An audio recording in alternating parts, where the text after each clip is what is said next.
အားလုံးပဲမင်္ဂလာပါ UK Match ရဲ့ Facebook နဲ့ YouTube Channel ကနေကြိုဆိုပါရစေဒီကနေ့ကတော့ကျွန်တော်တို့ပုံမှန်တင်ဆက်ပေးနေတဲ့နောက်ဆုံးရအားကစားသတင်းတွေကိုတင်ဆက်ဖို့အချိန်ကြောက်လာပါပြီဆိုတော့နောက်ဆုံးရအားကစားသတင်းတွေကိုကြည့်ရမယ်ဆိုရင်တော့ဘာစီလိုနာအသင်းရဲ့ Superstar Messi ကတော့2021ခုနှစ်မှာစာချုပ်သက်တမ်းကုန်ဆုံးမယ်ဒါပေမဲ့ဟိုတနေ့ကဘိုင်မြူနစ်ကို8ဂိုး2ဂိုးနဲ့ရှုံးခဲ့တဲ့ပွဲအပြီးမှာကလပ်အသင်းတစ်သင်းလုံးကိုစားစိတ်ပြက်လျက်ရှိနေသလိုအားလုံးဟာအပြစ်မကင်းကြောင်းနဲ့အားလုံးရဲ့အနေထားကြောင့်ဒီလိုဖြစ်ခဲ့တယ်ဆိုတာကိုသူဝန်ခံတယ်ဒါပေမဲ့ဒီနေရာမှာအခုဘာစီလိုနာဘက်ကသူ့ကိုပေါ်စိုးရိမ်ရတဲ့အနေအထားမျိုးရှိလာတယ်။ဘာကြောင့်လဲဆိုတော့ဒီဘာစီလိုနာအသင်းကအဲ့ဒီပွဲမှာဂိုးပြတ်ရှုံးနေခဲ့တဲ့အခါသူတို့ကလပ်အသင်းတမိုင်းတစ်လျှောက်မှာနှစ်ပေါင်း80ကျော်အတွင်းမှာဆိုးဝါးဆုံး8ဂိုးထိတွင်းခံရတဲ့အနေအထားပေါ့။ဒါဘာစီလိုနာရဲ့258ပွဲမြောက်ချန်ပီယံလိမှာတော့မှတခါမှတလောက်ဆိုးဆိုးဝါးဝါးမဖြစ်ဘူးခဲ့ပေမဲ့ဘိုင်မြူနစ်ကတော့တကယ်ကိုအကောင်းတဲ့ performance နဲ့ပြသွားခဲ့တာ။ဘာစီလိုနာအသင်းကိုအသင်းဥက္ကဋ္ဌဘာထိုမေယူပါဝဲပြင်ဆင်မှုတွေပြောင်းလဲလုပ်မယ်လို့ပြောထားပေမဲ့မက်ဆီအနေနဲ့စဉ်းစားကြည့်တာ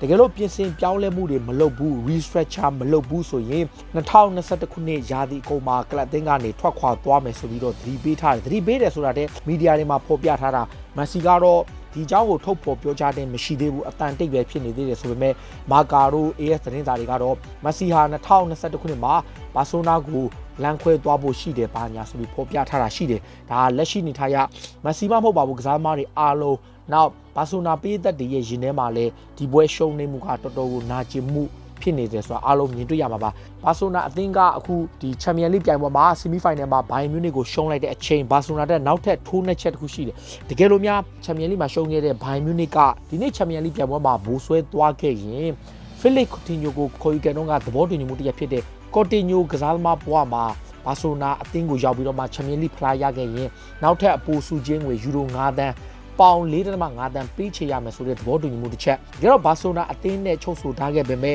ကော်တီညိုကိုဘာစီလိုနာကမကြိုက်လို့အငှားချထားတဲ့အတွက်ကြောင့်ဘိုင်ယန်နဲ့ချန်ပီယံလိဖလားရခဲ့ရင်လီဗာပူးကိုဘာစီလိုနာဘက်ကအဲ့ဒီသဘောတူညီချက်တဲ့စာချုပ်တစ်ရပ်ပေးရမှာဆိုတော့ဘာစီလိုနာအတွက်မီးရနှစ်ခါနာတယ်ဖြစ်သွားတာပေါ့သူတို့ခေါ်ထားတဲ့ကစားသမားကိုသူ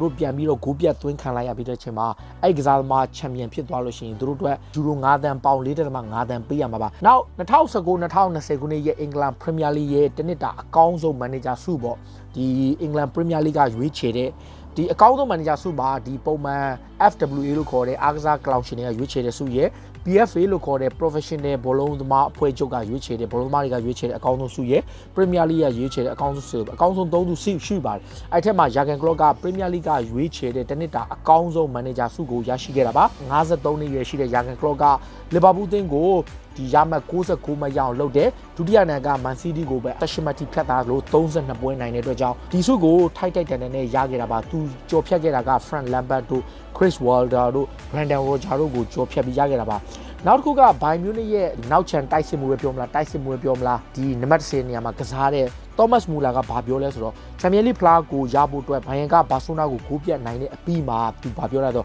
့သူတို့အသင်းကိုအားလုံးကြောက်ရွံ့နေပြီးတော့ဒီနေ့ရာသီမှာချန်ပီယံလိဖလားရဖို့အသင့်ရှိနေပြီဆိုတဲ့အကြောင်းပေါ့2013ခုနှစ်ချန်ပီယံဖြစ်ပြီးတဲ့နောက်ပိုင်းမှာဘိုင်ယန်ဟာဒီရှုံးထွက်အဆင့်တွေမှာပဲတောက်လျှောက် struggle ဖြစ်နေတာပါပြီးခဲ့နှစ်ကသူတို့ရှုံးတယ်လီဗာပူးကိုရှုံးပြီးလီဗာပူးချန်ပီယံဖြစ်သွားတယ်ဆိုတော့သူတို့အနေနဲ့ဒီချိန်မှာသူတို့ချန်ပီယံဖြစ်ဖို့ ready ဖြစ်ပြီဆိုပြီးတော့ပြိုင်ဘက်အသင်းတွေအားလုံးကိုသတိပေးလိုက်ပါပြီအီတလီဘက်ကိုကြည့်ရင်လက်ရှိ Juventus ကနီးပြစေအန်ဒရီဖီယာလိုကလာမယ့်ရာသီမှာသူတို့အနေနဲ့ကစားမအသစ်တွေကိုခေါ်ယူဖို့ပြစ်မှတ်ထားတဲ့နေရာမှာအထောင်တိုက်စစ်မှုတွေကိုအဓိကပြစ်မှတ်ထားတယ်ဗျာနံပါတ်1အနေနဲ့ CDA Club Atlanta အသင်းရဲ့ဒူဘန်စပါးထားပေါ့စပါးထားကတကယ်ကောင်းတဲ့ quality player ကိုလံဘီယာတိုက်စစ်မှုပါအဲ့တယောက်ကိုသူတို့စိတ်ဝင်စားတယ်နောက်ဘူဗာဟန်တန်ရဲ့မက်ဆီကန်တိုက်စစ်မှုရာဦးဟီမီနက်စ်ကိုစိတ်ဝင်စားတယ်ပြီးတော့မှနာပိုလီရဲ့ဒီမစ်လစ်ပေါ့ဒီကစားမ3ယောက်ကအန်ဒရီဖီယာလိုပြစ်မှတ်ထားတဲ့တိုက်စစ်မှု3ယောက်ပါဘာကြောင့်လဲဆိုတော့ဂွန်ဇာလိုဟီကွယ်ရင်ကိုသူတို့ကိုယ်တိုင်ထွက်ခွာခွင့်ပေးထားပြီးဖြစ်တဲ့ကြောင့်ခုနဇပါတာရဲ့ရာဦးဟီမီနက်စ်ကပြီးတော့မှမစ်လစ်ကတော့25နှစ်ဇပါတာက26 29ဒါပေမဲ့ရာဦးဟီမီနက်စ်ကတော့အသက်အကြီးဆုံးမှာ29နှစ်ဒါပေမဲ့ရိုနယ်ဒိုကတော့ဒီရာဦးဟီမီနက်စ်ကိုခေါ်ပေးပါဆိုပြီးတောင်းဆိုမှုတွေပြုလုပ်ထားတာတွေ့ရတယ်ဆိုတော့ရိုနယ်ဒိုတောင်းဆိုသလိုမျိုးလဲခေါ်ပေးကောင်းခေါ်ပေးသွားနိုင်တယ်လာလီဂါဘက်ကိုပြန်ကြည့်တဲ့အခါမှာ Real Madrid အသင်းက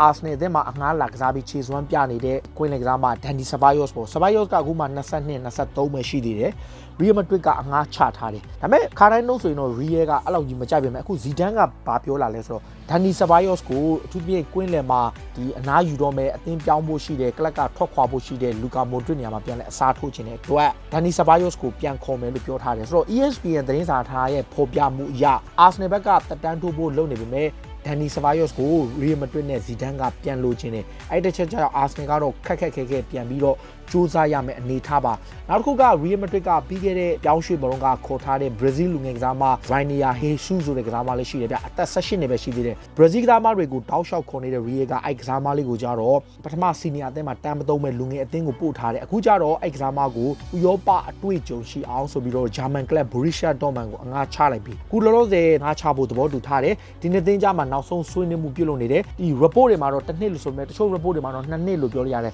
2နှစ်ဆိုရင်ဟာကီမီကိုငှားချတဲ့ပုံစံတိုင်းဖြစ်ကောင်းဖြစ်နိုင်တယ်ဘာလို့ဆိုသူကအသက်18နှစ်ပဲရှိတဲ့အခါ200တီပြီးသွားလို့ရှင်တော့အတိုင်းအတာတစ်ခုတည်းသူတို့ခြေစွမ်းထပ်လာမယ်ဥရောပအတွေ့အကြုံရှိလာတာကိုဇီဒန်လိုလားပုံရတယ်ဗျအင်္ဂလန်ပရီးမီးယားလိမှာဆိုရင်အခုဒီရက်ပိုင်းမှာအရန်ဟော့နေတာကအာဆနယ်အသင်းရဲ့ပြဿနာတွေပေါ့အထူးသဖြင့်အာကစားဒရိုက်တာကျိုးရာဦးဆလဲဟီနဲ့ကလပ်အသင်းကြားလမ်းခွဲလိုက်ပြီလမ်းခွဲတယ်ဆိုတာတည်းသူ့ကိုထုတ်လိုက်တာအဓိကတန်ကူကီယာစုံစမ်းစစ်ဆေးအဖွဲ့တစ်ခုကိုလုပ်ပြီးတော့ရာဦးရဲ့ transfer ပြောင်းရွှေ့မှာဒီပြီးခဲ့နှစ်ကလိုက်လီကနေခေါ်ခဲ့တဲ့နီကိုလာပေပေရဲ့အပြောင်းရွှေ့မှာ82တန်းထိပေးရပြီးဈေးအရန်များတဲ့အတွက်ဘာကြောင့်ဒီလောက်ထိပေးခဲ့ရတာလဲဆိုတဲ့ overspend ဖြစ်ခဲ့တယ်ဆိုတဲ့အကြောင်းနဲ့မတမာမှုတွေလုပ်တယ်ဆိုတာဘာလားဆိုတဲ့သတင်းထွက်လာခဲ့ပြီးအချိန်မှာသူ့ကိုချက်ချင်းပဲယာရုကထုတ်လိုက်တယ်ပြီးခဲ့တဲ့တစ်ပတ်ကမှအာဆနယ်က55ရောက်ရှိတဲ့ဝန်ထမ်းတွေကိုယာရုရှော့ပြီးအချိန်မှာရာဝူးကိုထပ်ပြီးထုတ်လိုက်တာပါဒီညမှာနီကိုလာဖက်ပေရဲ့အပြောင်းရွှေ့ရအဓိကပြဿနာဖြစ်ခဲ့တယ်ပေါ့ဗျာဆိုပြီးတော့သူကတော့ပြောထားတဲ့အဲ report တွေမှာအာဆနယ်ဘက်ကတော့အတိအကျမဟုတ်ဘူးအာဆနယ်ဘက်က release statement တစ်ခုထုတ်ထားတာမှာရာဝူးဆလဲဟီကိုတော့သူတို့ကျေးဇူးတင်ကြောင်းဘာကြောင့်ပြောပြီးတဲ့အခါမှာအခုမှအားကစားဒရိုက်တာအဒူးရဲ့ပြီးတော့မှနီးပြမီခဲအာတတာအပြင်ပြီးတော့မှအမှုဆောင်ကျုပ်ဗင်နိုင်းတို့ပေါင်းပြီးတော့အာဆနယ်ကိုရှစ်ဆက်သွားမယ်ဆိုပြီးတော့ထုတ်ပြန်ကြေညာထားတာတော့ရှိတယ်ဗျအာဆနယ်ကဒီဘက်နောက်ပိုင်းနှစ်တွေမှာဒီရာဦးကဒီအာဆနယ်ရဲ့3နှစ်တာကာလအတွင်းမှာ transfer market မှာကောင်းကောင်းလေးလှုပ်ရှားလာတဲ့တွေ့ကြောင့်ပေးသက်တွေချီကျူးမှုရတယ်ဆိုပေမဲ့ဒီပြောင်းရွှေ့မှာသူဘာတွေမှားသွားလဲဘလို့အကွက်တွေရွှေ့ခဲ့လဲဆိုတော့ကျွန်တော်တို့လည်းမသိနိုင်ဘူးဒါပေမဲ့တေချာတော့အာဆနယ်ဘက်ကသူ့ကိုထုတ်လိုက်ပါပြီနောက်တစ်ခုကအာဆနယ်တင်းကကွင်းလေကစားမတစ်ယောက်ကိုခေါ်ချင်နေတဲ့အချိန်မှာလီယွန်ရဲ့ကွင်းလေကစားမဟာဆန်အော်ရာဆိုတဲ့ကစားမပါဟာဆန်အော်ရာကတကယ် quality player ပဲ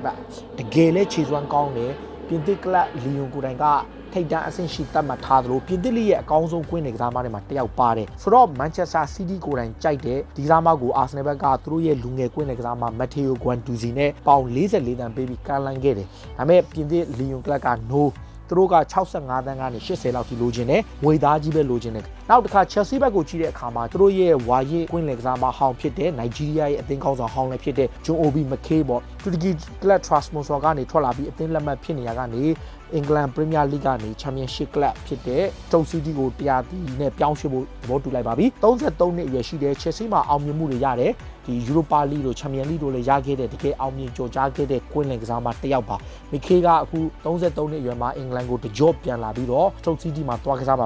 ါနောက် Chelsea ကပဲတစ်ချိန်ထဲမှာကျွန်တော်တို့အားလုံးသိပါတယ် Chelsea ကဘယ်နောက်ခံလူတယောက်ကိုခေါ်နေတယ်ဆိုတော့အားလုံးသိတယ်ဗျဘယ်နောက်ခံလူဘန်ချေဝဲ Alex Telles ပြီးတော့မှ Taglia Figo ကစားမတွေအများကြီးပဲခေါ်ခဲ့တယ်အခုနောက်ဆုံး Chelsea နဲ့သတင်းထွက်တာက Sevilla ရဲ့နောက်ခံလူ Regan Long ပေါ့ City ကလပ် Napoli တင်းက Sevilla ရဲ့နောက်ခံလူ Real Madrid ကပိုင်တဲ့အဲ့ကစားမကိုပုဂ္ဂိုလ်ရေးဆိုင်ရာသဘောတူညီမှုရပြီးပြောင်းရွှေ့ဖို့အတွက်ခေါ်နိုင်တော့မယ်။ပြောင်းရွှေ့ခြင်းကယူရို25တန်းသူ့ရဲ့ performance ပေါ်မူတည်ပြီးယူရိုတန်း30ထိဖြစ်သွားမယ်ပေါ့ဗျာ။ဆိုတော့ Sevilla ကိုငါချထားတဲ့23နှစ်ရွယ်ရှိတဲ့ကစားမကို Real ကရောင်းမယ်ဆိုတဲ့သဘောကြောင့်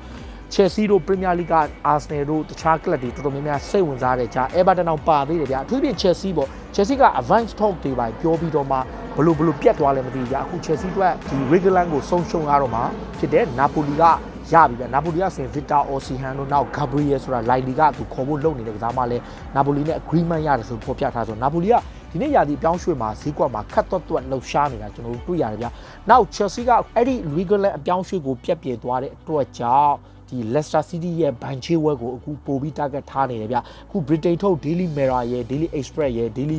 Mail သတင်းစာရဲ့3ခုကဖော်ပြထားတာက Leicester ရဲ့ဘန်ချေဝဲဟာ Chelsea ကိုအရန်ပြောင်းခြင်းတယ် Chelsea နီးပြလမ်းပတ်ကိုယ်တိုင်လည်းကြိုက်နေတတ်တယ်အင်္ဂလန်ကစားမှဖြစ်တာလည်းတကြောင်ပေါ့ဆိုတော့တချို့ report တွေမှာတော့ Chelsea ကိုတော့စစ်ဖို့ပုံကိုရေးဆိုင်ရာသဘောတူညီမှုရပြီးတော့စီးတွေပါစစ်မယ်ပေါ့စစ်တာကတော့နည်းနည်းလေးပူလားမသိဘူးဗျသူတို့ပူရေးထားတာဖြစ်ကောင်းဖြစ်နိုင်တယ်ဘာလို့လဲဆိုတော့နံပါတ်1ပုံကိုရေးဆိုင်ရာသဘောတူညီမှုရရမယ်နံပါတ်2ကလပ်အသင်းနဲ့ဒီနှစ်ဖက်ကြားမှာဆွေးနွေးမှုအောင်မြင်တော့မှဆေးစစ်ရတာသူကအဆင့်နေအရန်ကြော်နေလို့ပဲဒါပေမဲ့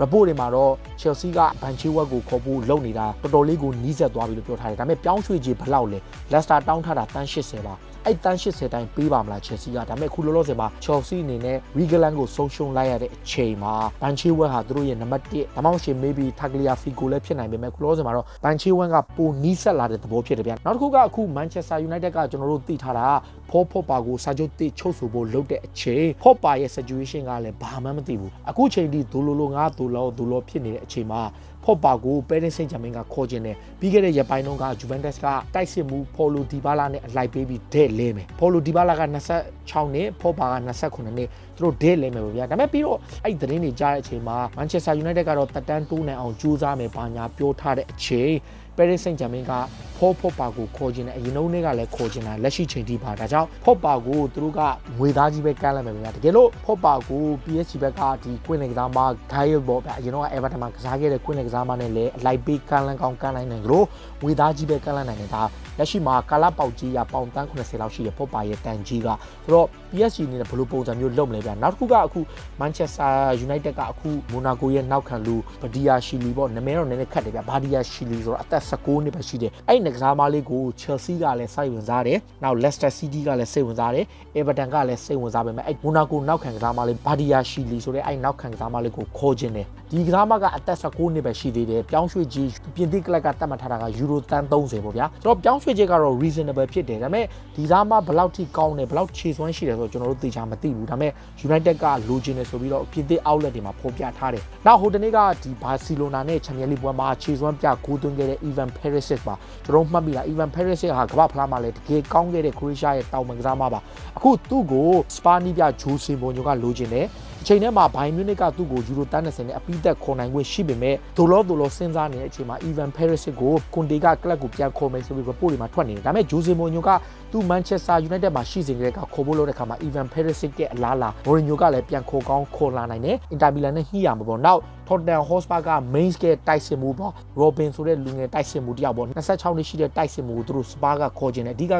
2022ခုနှစ်မှာစာချုပ်တက်တန်းကုန်မဲ့သူကို Spurs က Harry Kane ရဲ့အရန်ပြည့်ခေါ်ခြင်းတာပေါ့ဒါ Spurs ဘက်ကလှုပ်ရှားမှုပေါ့နောက် City ကတင်းကောင်းဆောင်ဒါဗစ်ဆေးဘာက Lazio ကိုပြောင်းဖို့သဘောတူထားပြီလို့ပြောထားပြီးတော့မှအခု3နှစ်စာချုပ်ချုပ်တဲ့အခါမှာတချို့အချက်လက်တွေကိုသဘောတူညီမှုမရလို့ဆက်ပြီးဆွေးနွေးနေရတယ် Lazio ဘက်ကအပိုင်တွက်ထားပြီးတော့မှ La Gazzetta dello Sport ဖော်ပြချက်အရဒါဗစ်ဆေးဘာတောင်းဆိုထားတဲ့တချို့အချက်လက်တွေကိုသဘောတူညီမှုမရသေးတဲ့ကြောင့်ဒီပြောင်းရွှေ့ကဒန်ဒီတော့မဖြစ်သေးဘူးလို့ပြောထားတယ်ဗျလီဗာပူးသင်းရဲ့အသင်းကောင်းဆောင်ဂျော်ဒန်ဟန်တာဆင်ကတော့လီဗာပူးသင်းရဲ့တနစ်တာအကောင်းဆုံးဘောလုံးသမားဆုကိုရွေးချယ်ခံရပါတယ်နီးပြယာကန်ကလော့ကပရီးမီးယားလိရဲ့အကောင်းဆုံးမန်နေဂျာဆုကိုရပြီးတော့Jordan Henderson ကလီဗာပူးရဲ့တနစ်တာအကောင်းဆုံးဘောလုံးသမားဆုပေါ့ Henderson ကအဓိက Virgil van Dijk တို့ Alisson Becker တို့ Sadio Mane တို့ကိုကြော်ပြီးရခဲ့တာပါဆိုတော့သူ့အနေနဲ့ PFA ရဲ့အကောင်းဆုံးဆုတို့ FWA ရဲ့အကောင်းဆုံးဆုကိုသူရထားပြီးသားဆိုတော့ Premier League အကောင်းဆုကိုလည်းသူရဖို့အခွင့်အရေးရှိတဲ့ခင်မှာလီဗာပူးကရွေးချယ်တဲ့အကောင်းဆုံးဆုကိုသူရရှိခဲ့တာပါဒါကတော့စိတ်ဝင်စားစရာနောက်ဆုံးရအားကစားသတင်းတွေကိုတင်ဆက်ပေးခဲ့တာပါခုလိုမျိုးစိတ်ဝင်စားစရာအားကစားသတင်းတွေကိုနားဆင်ခြင်းနဲ့ကြည့်ရှုခြင်းတော့